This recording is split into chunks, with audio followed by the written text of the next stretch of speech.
You are not at the mercy of your moods. You are the architect of your emotional experience. And that is the thought for today.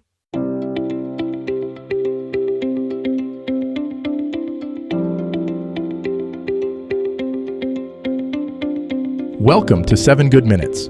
I'm Clyde Lee Dennis. Thanks for joining me for what I believe will be 7 of the most enriching minutes of your day. In today's episode of 7 Good Minutes, we talk about your mood being a choice, not a circumstance. Enjoy. There's a powerful truth that can transform your entire day, and it's this. Your mood is far more within your control than you might think. While we often treat our emotional state like weather, something that happens to us, the reality is that mood is much more like a muscle that can be strengthened and directed with practice. By the end of this episode, you'll understand how your mood is influenced by your choices rather than just your circumstances, and you'll have practical tools to consciously shift your emotional state when you need to. We've all had those mornings where we wake up feeling off and we tell ourselves, "I'm just in a bad mood today." We carry that story with us, letting it color every interaction and experience. But what if that's not the whole truth? What if your mood is less about what happened to you and more about how you're choosing to respond to what happened? This doesn't mean you should ignore difficult emotions or pretend everything is fine when it's not. It means recognizing that you have more agency over your emotional experience than you might realize. Your mood isn't just something that happens to you.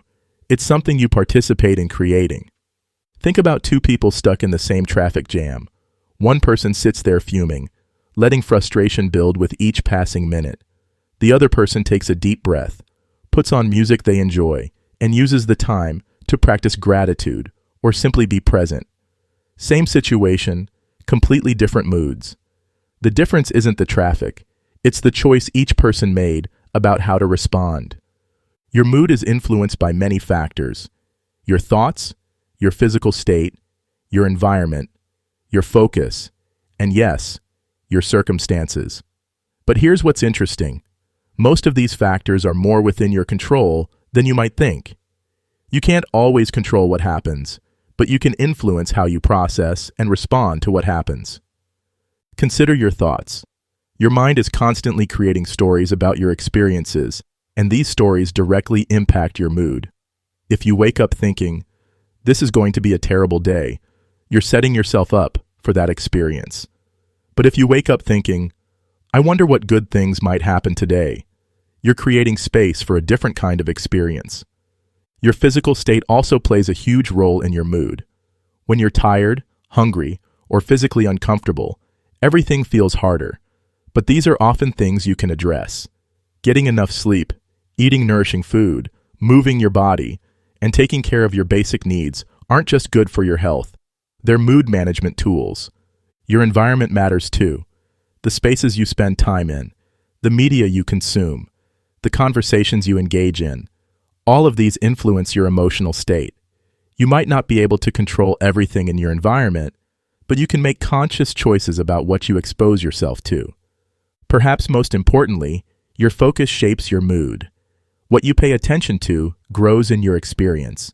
If you focus on what's wrong, missing, or frustrating, those things will dominate your emotional landscape. If you consciously direct your attention to what's working, what you're grateful for, or what brings you joy, those experiences expand. This doesn't mean forcing positivity or denying real challenges. It means being intentional about where you place your mental energy. You can acknowledge difficulties while still choosing to focus on possibilities. You can feel disappointed about one thing while simultaneously appreciating something else. Sometimes shifting your mood is as simple as changing your posture. Try this. Slump your shoulders, look down, and breathe shallowly. Notice how that feels. Now stand tall, lift your chest, and take a deep breath. Your body and your emotions are connected, and you can use this connection consciously. Other times, mood shifts require more intentional practices. Maybe it's taking a few minutes to write down what you're grateful for. Maybe it's listening to music that lifts your spirits. Maybe it's calling someone who makes you laugh or taking a walk in nature. The key is recognizing that you have options. When you notice your mood heading in a direction you don't want, you can pause and ask yourself, what choice can I make right now that might shift this? Sometimes the answer is to honor the difficult emotion and let it move through you. Sometimes it's to actively redirect your attention or energy. Your mood isn't just about how you feel. It affects how you show up in the world. When you take responsibility for your emotional state, you're not just improving your own experience. You're contributing to the emotional atmosphere around you. Your mood is contagious, and when you choose to cultivate positive emotional states, you're offering that gift to everyone you encounter. Remember, this is a practice, not a perfection. Some days will be easier than others. Some moods will be more stubborn than others. But every time you consciously choose to work with your emotional state, rather than just accepting it as fixed, you're building your capacity for emotional resilience and well-being. Your mood is not your master, it's your partner. And like any good partnership, it works best when you're actively engaged rather than just along for the ride. That does it for today's episode of 7 Good Minutes. Please take a moment to rate and review the show on the platform you're listening on. Until next time, let's be civil to one another out there. Thanks for listening.